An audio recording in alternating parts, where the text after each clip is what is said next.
Hi everyone, exam medicine channel में आप सभी का स्वागत है। बात करेंगे Allahabad university non teaching post 2024। आप सभी लोगों के सिलेबस में रखा गया है इंग्लिश को, और इंग्लिश में कई टॉपिक है जिसमें से सेंटेंस करेक्शन भी आपका एक टॉपिक दिया गया है। सेंटेंस करेक्शन का पार्ट 1 आपको दिया जा चुका है। जिन लोगों ने अभी नहीं देखा है तो उसको देख लीजिएगा। ऐसा क्यों देख लीजिएगा? क्योंकि उसमें जब हमारी शुरुआत होती है किसी क्लास को तो उसमें कुछ चीज़ें अच्छे से इंक्लूड की जाती हैं और समझाई जाती हैं, तो वो हमारा बेस होता है। उसको समझेंगे तो आज की क्लास तो समझ में आएगी। ऐसा नहीं है कि आज कोई देखेगा तो उसे समझ में नहीं आएगा, आएगा तो वो भी, लेकिन जो पहले से आया है उसे तो और बेहतर आएगा। तो ऐसा ही करिएगा आप भी, और आप लोग अपने स्तर से भी पढ़ाई करते रहेंगे। आप लोगों के कमेंट सेक्शन बराबर देखे जाते हैं और आप लोग कहते भी हैं कि इस क्लासेस को दीजिए, या किसी और क्लासेस की डिमांड होती है।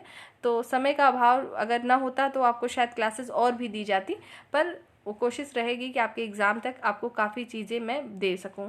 इसी वजह से कहते हैं कि आपको अपने ढंग से भी पढ़ना है, बाकी गाइडेंस आपको मिलती रहेगी, और बाकी अपने ध्यान से भी आप पढ़िए।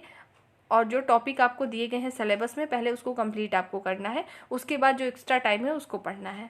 तो आइए शुरू करते हैं और देखते हैं कि आज के हमारे सेंटेंस करेक्शन में क्या चीज़ें हैं। मैं एक चीज़ आपको बता दूं कि आज मैंने जो चीज़ें ली हैं मैक्सिमम रूल्स लिए हैं। रूल्स क्यों लिए हैं उसके एग्जाम्पल भी आपको साथ में मिलेंगे, ताकि आपको रूल नियम अगर पता है कि इससे प्रश्न बन सकता है तो हमें पहले बात तो उसके नॉलेज होनी चाहिए। और सेंटेंस करेक्शन के लिए ज़रूरी है कि हमें पार्ट्स ऑफ स्पीच का नॉलेज हो। ठीक है, अगर हमें पार्ट्स ऑफ स्पीच आपको नहीं भी आती है तो समझ में तो आ जाएगा, लेकिन थोड़ी प्रॉब्लम होती है कुछ जगहों पर। तो आइए देखते हैं क्या क्या चीज़ें हैं और क्या इंपॉर्टेंट रूल्स हैं आज के हमारे। देखिए फर्स्ट है हमारा, देखिए अब यहाँ पे आप ये रूल नंबर 10 लिखा है, इस पर आप नहीं जाएंगे। ऐसा इसलिए क्योंकि मैं जहाँ से आपको ये मैटर ली हूँ तो वहाँ पे रूल नंबर 10 रहा होगा, लेकिन जो आपके लिए इम्पोर्टेंट है सिर्फ मैंने उसी को कट कॉपी पेस्ट किया है, ताकि आपके लिए यूज़फुल हो जाए आपके एग्ज़ाम को देखते हुए। और आप देखेंगे कोई भी किताब उठाएंगे तो आपको हज़ारों रूल्स मिलते हैं, लेकिन जो परीक्षा में आपके पूछा जाएगा उस तरीके की चीज़ें मैंने मेंशन की हैं। आइए देखिए, सबसे पहला हमारे यहाँ पे रूल क्या कहता है कि हम आपको सबसे पहले एग्जाम्पल को देखिए। इसमें लिखा हुआ है a black and white cow. ठीक है, नेक्स्ट हमारा लिखा है N honest and intelligent teacher. ठीक है, a red and black shirt. ठीक है, तो आपको ने जब इसको पढ़ा तो लगभग एक जैसे आपको सेंटेंस समझ में आ रहे होंगे। तो इसी को हमें समझना है कि क्या एरर देता है एग्जाम में और इसमें क्या खास बात है। आइए इस रूल को अच्छे से समझ लेते हैं। सबसे पहले तो ये जान लीजिए कि लिखा है कि दो एडजेक्टिव एंड से जुड़कर किसी सिंगुलर काउंटेबल नाउन के पहले प्रयुक्त हों तथा इससे एक ही व्यक्ति या वस्तु का बोध हो तो फर्स्ट एडजेक्टिव के पहले ए और एन का प्रयोग होता है। ये तो रूल लिखा हुआ है, आप इसे पढ़ भी लेंगे, लेकिन इसको समझ लीजिए मतलब क्या कहना चाहता है। पहली बात तो एडजेक्टिव आपको पता होना चाहिए। एडजेक्टिव क्या होती है? विशेषता होती है। जैसे छोटा, लंबा, मोटा, काला, गोरा, जो भी है ये सब क्या है? विशेषता है। ईमानदार है, और ये सब सारी चीज़ें क्या है? कहते हैं ना कि ये बहुत हॉनेस्ट है, या ब्लैक काऊ है, वाइट काऊ है, लॉन्ग अगर कोई चीज़ कहते हैं ना कि शॉर्ट डॉग है, मतलब कुछ भी आप बोलते हैं तो जो आप अच्छा है चाहे बुरा है, क्वालिटी तो होता है किसी का। ये कोई ज़रूरी नहीं है कि क्वालिटीज़ केवल पॉजिटिव ही हो, निगेटिव भी हो सकती है। ठीक है, किसी की आवाज़ बहुत अच्छी हो सकती है, किसी की नहीं हो सकती है, तो उसका आवाज़ अच्छा ना होना वो भी उसकी क्वालिटी है, अच्छा होना ये भी क्वालिटी है। ठीक है, तो क्वालिटी मीन्स एडजेक्टिव। ठीक है, तो एडजेक्टिव को अगर एडजेक्टिव है, दो एडजेक्टिव है और एंड से जुड़े, एंड का क्या काम होता है? एक से दूसरे चीज़ों को जोड़ने के लिए काम करता है। और कल हम लोगों ने एक रूल पढ़ा था, कल मतलब प्रीवियस जब भी आपको सेंटेंस करेक्शन दिया गया था तो हमने एमंग और बिटवीन का रूल बताया था आपको कि एमंग और बिटवीन में क्या फ़र्क होता है। बिटवीन दो के लिए यूज़ होता है, एमंग किस लिए होता है? दो से अधिक के लिए होता है। और एंड जो है देखे होंगे आप, बिटवीन के साथ प्रयोग होता है। तो ये सब रूल जो है ध्यान में रखेंगे। तो आइए देखते हैं, जब दो एडजेक्टिव जो होते हैं एंड से जुड़े होते हैं तो वो किसी जो है सिंगुलर नाउन को मतलब जो है डिफाइन करते हैं, और उनके पहले ए और एन का प्रयोग किया जाता है। सबसे पहले तो आपको ए, एन और दी, तीन चीज़ होती हैं, आपको पता होगा। ए, एन और द अगर लिखा है THE, ये तीनों हमारे क्या होते हैं? आर्टिकल्स होते हैं। डेफिनेट आर्टिकल्स और इनडेफिनिट। द जो हमारा होता है क्या होता है? ये हमारा डेफिनिट होता है, मतलब और इनडेफिनिट का मतलब होता है अनिश्चित। जैसे आप कहते हैं ना कोई आया या एक लड़का या एक लड़की, आपने बोला एक में कोई भी हो सकता है, आपको क्या पता किसकी बात हो रही है। लेकिन अगर उस शब्द के आगे द लगा दिया जाए तो डेफिनेट हो जाता है कि मतलब डेफिनेटली वो चीज़ होगी ही, वो कंफर्म होती है। तो डेफिनेट आर्टिकल्स और इनडेफिनेट आर्टिकल्स होते हैं। ए और एन जो है हमारे इनडेफिनेट आर्टिकल्स के अंतर्गत आते हैं। ठीक है, देखिए पार्ट्स ऑफ स्पीच आपको नहीं बताया जा रहा है, लेकिन जिसको पार्ट्स ऑफ स्पीच पता होगा वो ये सब चीज़ें समझ सकते हैं, और जिनको नहीं पता है वो मैं बता रही हूँ, आप सुनते चलेंगे। तो एडजेक्टिव का मतलब मैंने बता दिया कि विशेषता होती है, किसी की भी विशेषता हो सकती है। नाउन और प्रोनाउन की जो विशेषता बताए उसी को हम क्या कहते हैं, एडजेक्टिव कहते हैं। ठीक है, और ये जान लीजिए कि एडजेक्टिव अच्छा भी हो सकता है, बुरा भी हो सकता है, दोनों हो सकता है, मतलब पॉजिटिव और निगेटिव दोनों हो सकती है। और एंड के साथ अगर दो हमारे एडजेक्टिव जुड़े होते हैं तो आप देखेंगे यहाँ पर कि वो फर्स्ट जो एडजेक्टिव होगा उसके पहले ए और एन का प्रयोग होता है। तो इसका सेंस क्या होगा, देखिए जैसे लिखा है अ ब्लैक एंड वाइट काऊ, तो इसका मतलब होगा एक ही गाय जो काली है और सफ़ेद है। अगर दोनों, ऐसा नहीं है कि हम यहाँ पर यूज़ नहीं कर सकते वाइट के पहले, दोनों के पहले यूज़ किया जा सकता है ए और एन, लेकिन उसका सेंस ही अलग हो जाएगा, वो आगे वाले रूल में आपको बताएंगे। ठीक है, तो सबसे पहले आपको क्या देखना है, ये सब ध्यान देते चलना है। और ये देखना है आपको कि जब भी अगर किसी एक एडजेक्टिव के पहले, शुरुआत के फर्स्ट एडजेक्टिव के पहले ए का प्रयोग है तो हमेशा क्या होगा, सिंगुलर काउंटेबल नाउन का प्रयोग हो रहा है। ठीक है, काउ क्या है आपका, सिंगुलर काउंटेबल नाउन ही है। अब यहाँ पे देखिए N honest and intelligent teacher, एक ही टीचर की बात हो रही है, मतलब एक ही शिक्षक जो ईमानदार और तेज है। फिर है a red and black shirt, मतलब एक ही कमीज जो काली और लाल है। ठीक है, तो एक ही शर्ट की बात हो रही है। मतलब जब भी हम पहले एडजेक्टिव के पहले ए या एन का प्रयोग करेंगे, वो जो हमारा नाउन प्रयोग होगा, नाउन जो भी होगा हमारा, वो क्या होगा, सिंगुलर ही होगा। ठीक, ये पहला रूल है, इसको अच्छे से समझ लेंगे। आइए इसी के बाद सेकंड रूल पे आते हैं, और जस्ट इसके अपोजिट है ये चीज़ें। देखिए ऐसा भी हो सकता है a black and a white cow, अगर दोनों के पहले ए लगा दिया जाए तो इसका अर्थ क्या होगा कि दो गायें जिनमें एक काली और दूसरी सफ़ेद है। एक ए से पूरा सेंटेंस ही चेंज हो गया है। ठीक है, तो अब अलग अलग की बात हो रही है, फिर भी रहेगा तो यहाँ काऊ, लेकिन ये अलग अलग, इसका अर्थ अलग हो जाएगा। अगर आपको कभी कभी जैसे आपको एक ही रूल याद है और इस तरीके से एग्जाम में दे दिया करेक्शन करने के लिए, अ ब्लैक एंड, और यहाँ पर ऐसे नन ऑफ दीज ऑप्शन दे दिया, तो आपको ये गलत नहीं करना है, दोनों जगह पे सही है। अ ब्लैक एंड वाइट काऊ भी सही है और अ ब्लैक एंड वाइट काऊ दोनों सही है, बस अर्थ अलग है। इसी प्रकार से an honest and an intelligent teacher, ठीक है, a red and a black shirt, इसका मतलब दो कमीज जिनमें एक लाल और दूसरा क्या है, काला है, मतलब अर्थ बदल जाएगा, अलग अलग नाउन को डिनोट करने लगेगा। लेकिन जब अगर हम आर्टिकल्स का प्रयोग मतलब फर्स्ट एडजेक्टिव के सिर्फ पहले करेंगे तो उसका जो अर्थ होगा सिंगुलर काउंटेबल नाउन को डिनोट करेगा। ये इसके अर्थ से समझ में आ रहा होगा। अगले नियम की तरफ चलते हैं जो कि इम्पोर्टेंट होगा आपके लिए। आइए देखिए क्या है ये।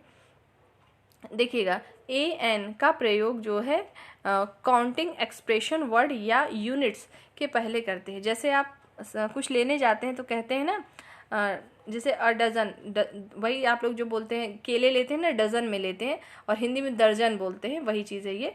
डज़न है, ठीक है, 100 है, 1000 है, मिलियंस है, ठीक है। तो इन सब के पहले जो हमारे होते हैं हमेशा आप देखेंगे कि ए या एन का प्रयोग करेंगे। ऐसा क्यों होता है देखेंगे, जैसे लिखा हुआ है, और यही आपको जो है सेंटेंस करेक्शन में देता है। ये जो सारे आप रूल पढ़ रहे हैं, अगर ये आपको याद हो गए तो सेंटेंस आप करेक्ट कर ले जाएंगे। जैसे ये दे देगा आई हैव डजन एग्स, अब कितने डजन नहीं पता, डजन एग हो गया, लेकिन ये गलत हो जाएगा सेंटेंस, लेकिन इसके आगे क्या हमें लगाना है, अ डजन, तो ये सही होगा। ऐसे ही कुछ सेंटेंस बना के आपको, जैसे ए हो गया, ऑब्लिक कर दिया, यहाँ डजन है, ऑब्लिक कर दिया, दे देगा कि किस पार्ट में गलती, ए में गलती है, बी में या सी में। तो करेक्ट सेंटेंस कैसे आएगा, आपको रूल याद होना चाहिए। इसी प्रकार से आगे देखेंगे तो उसमें दिया हुआ है अगला कि सी हैज़ 1000 रुपीज़। कभी भी ऐसे नहीं लिखते कि सी हैज़ 1000 रुपीज़, ये गलत हो जाएगा। राइट क्या होगा हमारा, सी हैज़ 1000 रुपीज़, यहाँ पे का प्रयोग किया जाएगा। तो ए एन मतलब आर्टिकल जो हमारे ए एन दी हैं उसमें बहुत सारे नियम हैं, लेकिन जो इम्पोर्टेंट है सिर्फ मैं आपको वही बता रही हूँ जो कि आपको याद होने चाहिए। इसी प्रकार से देख लीजिए ए और एन का प्रयोग प्रॉपर नाउन के पहले होता है। अब ये प्रॉपर नाउन क्या होता है, नाउन के कई प्रकार हैं, ठीक है, मैंने बताया है वीडियो में, देख लीजिएगा जिनको न पता हो। तो देखिए प्रॉपर नाउन है कि एक फिक्स चीज़ को डिनोट करे। जैसे अगर हम बिहार किसी स्टेट की बात करें, ठीक है, तो वो एक प्रॉपर है, नाउन उसको बता रहा है, जैसे बिहार है, दिल्ली है, यूपी है, कुछ इस तरीके का। देखिए यहाँ पे लिखा है वी लिव इन अ बिहार, तो ये बिल्कुल गलत हो जाएगा। कभी भी प्रॉपर नाउन के पहले ए या एन का प्रयोग नहीं होता है, ठीक है। वी लिव इन बिहार सही है, ठीक है। तो इस तरीके से इस चीज़ को समझेंगे। अगला है हमारा कि लिखा हुआ है अनिलू इज़ अ नॉटी गर्ल, ठीक है। अब नॉटी गर्ल किसी एक पर्टिकुलर प्रॉपर नाउन को डिनोट कर रहा है। इस वजह से जो है यहाँ पे आप देखेंगे ये यूज़ गलत हो जाएगा, जबकि सही क्या होगा, नीलू इज़ अ नॉटी गर्ल, मतलब नीलू के आगे ए का प्रयोग नहीं किया जाएगा, ठीक है। ए और एन का ये होता है एक और नियम। और अगर हम अगला देखें, यहाँ पर आप देखेंगे ए एन का प्रयोग काउंटेबल नाउन के पहले नहीं होता। देखिए नाउन दो तरीके होते हैं, काउंटेबल और अनकाउंटेबल। टाइप तो 5 है उसके टाइप में ये आता है आपका काउंटेबल और अनकाउंटेबल नाउन। तो काउंटेबल जिसको आप काउंट कर सकते हैं, अनकाउंटेबल जिसे नहीं कर सकते। जैसे देखेंगे, जैसे गोल्ड है, या तो घी है, कॉपर है, सिल्वर है, ये सभी चीज़ें क्या होती है, हमारी अनकाउंटेबल नाउन के अंतर्गत आती हैं।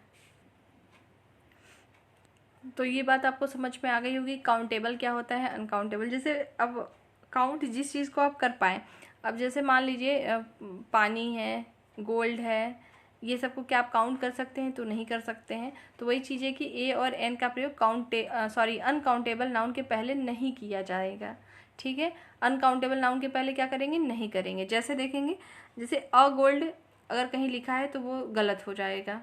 अब रेड लिखा है तो वो गलत हो जाएगा, ठीक है।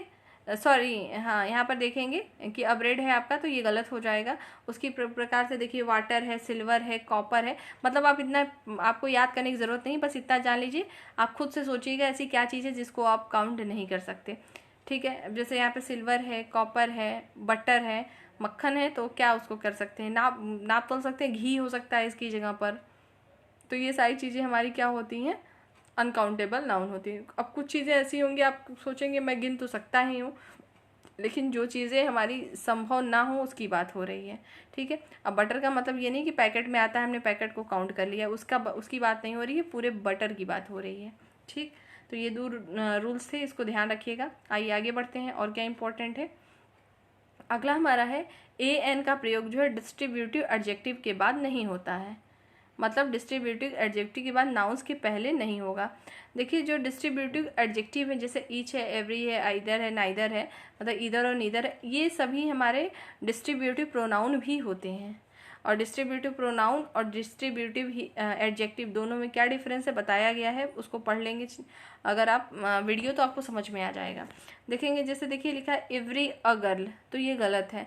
ऐसा क्यों गलत है, क्योंकि ईच और एवरी कहीं पर भी लगा, चाहे इधर न इधर लगा हुआ है, ये सभी हमारे क्या होते हैं, डिस्ट्रीब्यूटिव एडजेक्टिव को बताते हैं। और उनके बाद अगर कोई नाउन है तो उसके पहले प्रयोग नहीं किया जाएगा। जैसे एवरी अ गर्ल गलत है, लेकिन एवरी गर्ल्स सही है। ईच अ पेन गलत हो जाएगा, ईच पेन सही हो जाएगा, ठीक है। और neither a room, either a room, ये सभी चीज़ें जो है गलत होंगी जहाँ पर ए का प्रयोग किया जाएगा।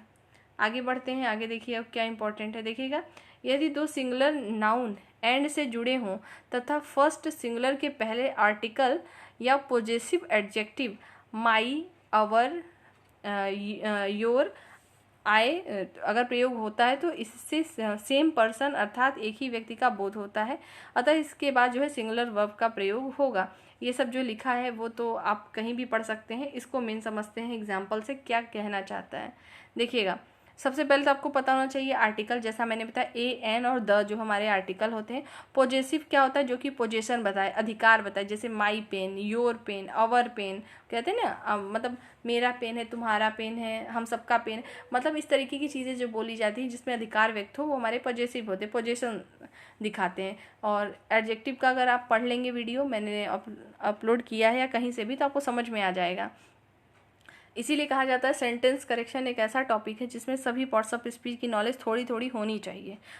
पूरी अच्छे से है तो बहुत अच्छी बात है, अगर नहीं भी है तो कम से कम ओवरऑल उस पार्ट्स ऑफ स्पीच के बारे में पता होना चाहिए, तभी हम सेंटेंस को सही सही करेक्ट कर पाएंगे। देखेंगे आगे, देखेंगे कि देखिए लिखा हुआ the principal and the secretary was there. तो यहाँ पर बताया ये जा रहा है, ये जैसे द इसके साथ जुड़ा है आर्टिकल, द प्रिंसिपल, सेक्रेटरी के आगे नहीं द का यूज़ हुआ है, लेकिन यहाँ पर क्या हुआ, सिंगुलर वर्ब का प्रयोग किया गया है। ठीक, उसके बाद है, इसका अर्थ क्या है, एक ही व्यक्ति जो प्राचार्य है और सचिव दोनों है। अभी हमने सबसे ऊपर रूल पढ़ा था ए और एन का, जो हमने पढ़ा था कि अ ब्लैक एंड वाइट काउ, तो सेम उसी तरीके से यहाँ पर भी, पर यहाँ आर्टिकल दी का प्रयोग हुआ है, वहाँ पे ए का प्रयोग हुआ था। ठीक, तो वही चीज़ है, यहाँ पे हम क्या करेंगे, सिंगुलर वर्ब का प्रयोग करेंगे। अगर इसी को लिख दिया जाए कि the principal and secretary were there, तो ये गलत हो जाएगा। ठीक है, ये फिर क्या होगा, रॉन्ग हो जाएगा।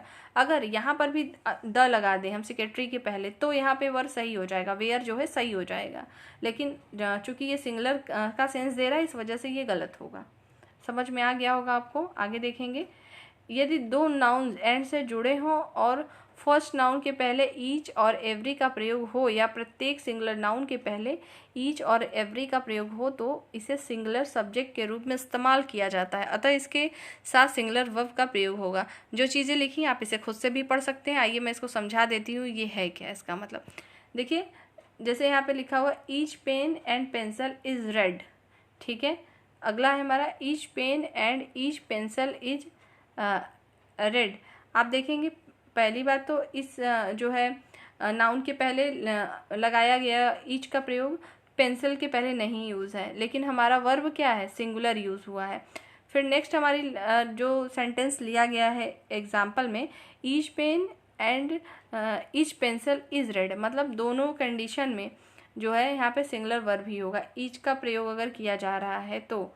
ठीक, इसी प्रकार से एवरी को देखेंगे, अगर यहाँ पर लिखा हुआ है every boy and girl is, मतलब आप सीधे से ये मतलब समझ लीजिए कि अगर जहाँ कहीं भी एवरी का प्रयोग हो रहा है, इज का प्रयोग हो रहा है फर्स्ट नाउन के पहले या बाद में भी, तो आप देखेंगे जो भी यहाँ पे वर्ब हमारा आएगा इसके अकॉर्डिंग आएगा, फर्स्ट जो आपका नाउन प्रयोग होगा उसके आधार पे, इस वजह से यहाँ पे इज का प्रयोग हो रहा है। आगे देखेंगे, अगर यहाँ पर यही सेंटेंस इसी तरह देगा, जैसे एवरी बॉय, फिर ये आपको इस तरीके से पार्ट डिवाइड कर देगा, यहाँ पे मान लीजिए नन ऑफ दीज है, दे देंगे option A, option B, option C और ये डी। अगर नो एरर है तो डी पे जाइए, नहीं तो बताइए गलती कहाँ है। तो उसमें गलती सी पार्ट में, क्यों, क्योंकि यहाँ आर का प्रयोग किया गया है। और हमेशा आपको बताया गया कि इवरी हो, ईच हो, किसी का भी प्रयोग हो, तो हमेशा जो हम यूज़ करेंगे यहाँ पर वर्ब, हमारा वर्ब यूज़ होगा पहले नाउन के अकॉर्डिंग। इस वजह से जब यहाँ पे एवरी बॉय की बात है, मतलब किसी एक चीज़ को डिनोट कर रहा है, इस वजह से वहाँ पर सिंगुलर का यूज़ होगा। इसी चीज़ को, इस वाले रूल को अगर आप पढ़ेंगे तो इसमें आपको कंफर्म क्लियर हो जाएगा। देखेंगे, एवरी, ईच, इधर, नेदर सिंगुलर काउंटेबल नाउन का प्रयोग सेंटेंस के सब्जेक्ट के रूप में हो तो इसके साथ सिंगुलर वर्ब आती है। वही चीज़ है जो भी आपने पढ़ा है, वही लिखा हुआ है कि आइदर पेन जो है राइट्स वेल, ईच बॉय वर जो है हैंडसम, तो ये गलत हो जाएगा, ईच बॉय वाज हैंडसम, तो ये सही हो जाएगा। ऐसा क्यों है, अभी मैंने आपको बता ही दिया है, क्योंकि वो किसी एक को डिनोट करता है, इस वजह से। कुछ यहाँ पे इंपॉर्टेंट नियम है इससे रिलेटेड, इसको ज़रूर आपको याद रखनी चाहिए। आइए देख लेते हैं क्या है। देखिए, ईच, आइदर तथा नाइदर को डिस्ट्रीब्यूटिव प्रोनाउन कहते हैं।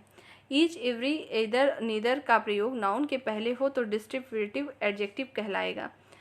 अगर देखिए नाउन के पहले होगा तो ये डिस्ट्रीब्यूटिव एडजेक्टिव हो जाएगा, लेकिन अगर इसको हम क्या कहते हैं, डिस्ट्रीब्यूटिव, ये चीज़ें मैंने भी शुरू में आपको बताई थी, वही चीज़ यहाँ पे लिखा हुआ है। ठीक है, ईच का प्रयोग प्रत्येक के अर्थ में दो या दो से अधिक व्यक्तियों या वस्तुओं के लिए होता है, और नेदर और आइदर का प्रयोग किस लिए होता है, देखिएगा, आइदर का प्रयोग दो में से कोई एक के अर्थ में होता है, व्यक्तियों या वस्तुओं के, जिसे कहते हैं ना कोई में से, या तो ये या तो वो, ये जो अर्थ निकलता है इसका मतलब होता है इधर का। और नेदर का अपोजिट हो जाता है, मतलब ये भी नहीं और वो भी नहीं। वही चीज़ है कि दो में से कोई भी नहीं का अर्थ हो वो नाइदर होता है। नाइदर से एन से निगेटिव याद रखेंगे, आइदर अपने आप पॉजिटिव याद आ जाएगा। मतलब दो चीज़ है उसमें कन्फ्यूज़न है, या तो ये पहला या तो दूसरा, मतलब दोनों में से कोई होगा एक ही, लेकिन क्या है या तो एक या तो दो, तो आइदर है उसका मतलब। अगर ये बोला जाए ना तो पहला ना तो दूसरा, तो वो क्या होगा, नाइदर होता है, इसका अर्थ है ये। ठीक, समझ में आ गया होगा। ये एक बार में नहीं समझ में आएगा, और ख़ास तौर से ऐसे अभ्यर्थी जो कि पहली बार पढ़ रहे होंगे, जिनको नॉलेज है पहले से, तो उनको नो डाउट कि उनका रिवीजन हो जाएगा। लेकिन अगर पहली बार आप पढ़ रहे हैं तो थोड़ी मेहनत आपको अपनी तरफ से भी करनी पड़ेगी। देखिएगा आगे, ईच ऑफ और आइदर ऑफ, नाइदर ऑफ का अगर प्रयोग है, ऑफ लगा है का प्रयोग प्यूरल नाउन, प्यूरल प्रोनाउन का प्रयोग सेंटेंस के सब्जेक्ट के रूप में हो तो इसके साथ सिंगुलर वर्ब का प्रयोग होता है। देखेंगे each of these 4 pens is red. अब यहाँ पे गलती आपसे क्या हो सकती है, आप देखेंगे कि 4 पेन्स की बात हो रही है, यहाँ पे तो प्यूरल होना चाहिए, लेकिन ये गलत हो जाएगा। यहाँ पे ऑफ लगा है, इस वजह से यहाँ पे इस का प्रयोग होगा। अगर इसी को कह दिया जाए each of these 4 pens are red, तो ये बिल्कुल गलत होगा, क्योंकि यहाँ प्रयोग ऑफ का किया गया है। ठीक, तो यही चीज़ है, इसको ध्यान रखेंगे। जैसे इधर of those 2 boys is gentle, तो ये आपका सही है। जबकि अगर कहा जाए इधर of those boys are gentle, तो ये आपका गलत हो जाएगा सेंटेंस। एक जैसा सब लग रहा होगा, कन्फ्यूज़न भी हो रही होगी, लेकिन पढ़िएगा 1-2 बार तो अच्छे से क्लियर होगा। देखेंगे आगे, ईच का प्रयोग सेंटेंस के सब्जेक्ट के रूप में होने पर इसके साथ सिंगुलर वर्ब का प्रयोग होता है। जैसे देखेंगे सेंटेंस के अगर शुरू में तो सिंगुलर वर्ब होगा। जैसे देखेंगे each has a pen, each have a pen गलत हो जाएगा। हमेशा याद रखिएगा जब प्रत्येक की बात हो, ईच की, एवरी की, तो हमेशा मैक्सिमम टाइम सिंगुलर वर्ब के साथ जाइएगा, तो आपका सेंटेंस सही हो जाएगा। कुछ चीज़ों की जगह अपवाद है, लेकिन मैक्सिमम जगह पे आप सही हो जाएंगे। देखेंगे प्यूरल नाउन या प्यूरल प्रोनाउन के बाद ईच का प्रयोग हो तो प्यूरल माना जाता है, प्यूरल वर्ब आएगा। अगर ईच का प्रयोग पहले है शुरुआत में तो सिंगुलर, अगर बाद में है तो प्यूरल वर्ब का प्रयोग हुआ। जैसे देखेंगे we each have a pen, तो सही हो जाएगा। अगर यहाँ हैज़ लगा दें, हैज़ HAS, तो गलत हो जाता sentence. We each has a pen, देखिए अगला दिया है ना, तो ये गलत है, क्योंकि यहाँ पे हैज़ नहीं होना चाहिए। The boys each have a watch, तो ये सही है। ठीक, आइए देखते हैं। तो आज में सिर्फ इतना ही रूल है, ठीक है, तो इसको रिवीजन करिएगा। आपने इसमें आज बहुत सारी चीज़ें पढ़ी हैं, बस इसको रिवीजन करने की ज़रूरत है। 2 बार पढ़िए, अच्छे से याद हो जाएगा। इसकी PDF शेयर कर देंगे आपको टेलीग्राम पर, आपको मिल जाएगा, वहाँ से भी आप रिवीजन कर लेंगे।